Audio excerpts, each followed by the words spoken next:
தென்னாப்பிரிக்காவில் சுற்றுப்பயணம் மேற்கொண்டுள்ள சூரியகுமார் யாதவ் தலைமையிலான இந்திய கிரிக்கெட் அணி 4 போட்டிகள் கொண்ட T20 தொடரில் பங்கேற்றுள்ளது. இதில் முதலாவது மற்றும் மூன்றாவது ஆட்டத்தில் இந்தியாவும், இரண்டாவது ஆட்டத்தில் தென்னாப்பிரிக்காவும் வெற்றி பெற்றன. இதனால் தொடரில் 2-1 என்ற கணக்கில் இந்தியா முன்னிலை வகிக்கிறது. இந்த நிலையில் இவ்விரு அணிகள் இடையிலான 4வது மற்றும் கடைசி T20 போட்டி ஜோகன்னஸ்பர்க்கில் உள்ள வாண்டரர்ஸ் ஸ்டேடியத்தில் இன்று வெள்ளிக்கிழமை நடக்கிறது. போட்டி நடக்கும் ஜோகன்னஸ்பர்க்கில் இந்திய அணி இதுவரை 6 ஆட்டங்களில் ஆடி 4இல் வெற்றியும் 2இல் தோல்வியும் கண்டுள்ளது. இந்த ஆண்டில் இந்திய அணி ஆடும் கடைசி சர்வதேச T20 போட்டி இது என்பதால் வெற்றியோடு முடிப்பார்களா என்பதை பொறுத்திருந்து பார்க்கலாம். இந்திய நேரப்படி இரவு 8:30 மணிக்கு தொடங்கும் இந்த ஆட்டத்தை ஸ்போர்ட்ஸ் 18 சேனல் நேரடி ஒளிபரப்பு செய்கிறது.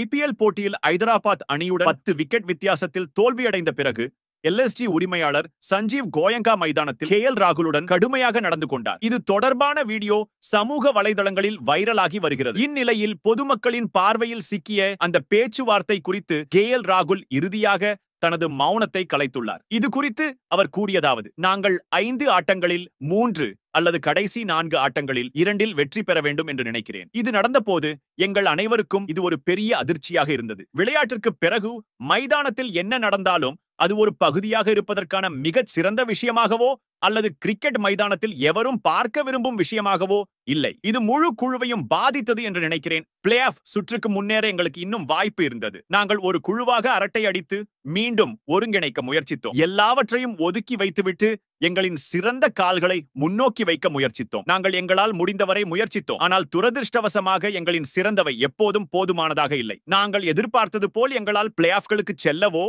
அல்லது சீசனை வெல்லவோ முடியவில்லை என்பது வருத்தமாக இருந்தது.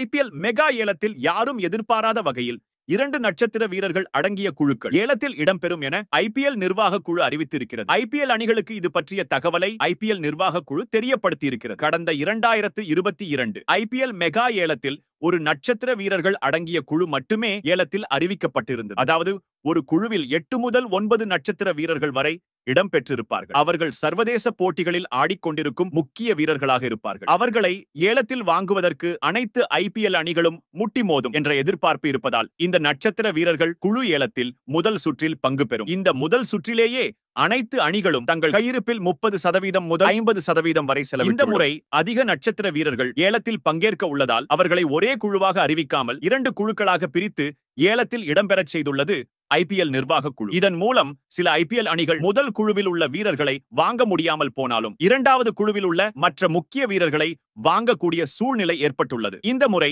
ரிஷப் பண்ட், KL ராகுல், Shreyas Iyer, Mohammed Siraj, Mohammed Shami, Arshdeep Singh, Ravichandran Ashwin, Mitchell Starc, Jos Buttler ஆகியோர் நட்சத்திர வீரர்கள் குழுவில் இடம்பெற உள்ளனர். தற்போது பஞ்சாப் கிங்ஸ் அணியிடம் 110 கோடி ரூபாய் ஏலத்தொகை மீதம் உள்ளது. மற்ற அணிகள் அதிக வீரர்களை அதிக சம்பளத்துக்கு தக்க வைத்த நிலையில் பஞ்சாப் கிங்ஸ் அணி 2 உள்ளூர் வீரர்களை மட்டுமே தக்க வைத்து உள்ளது. எனவே அந்த அணியே நட்சத்திர வீரர்களை வாங்குவதில் முன்னிலை வகிக்கும் என்ற எதிர்பார்ப்பு உள்ளது.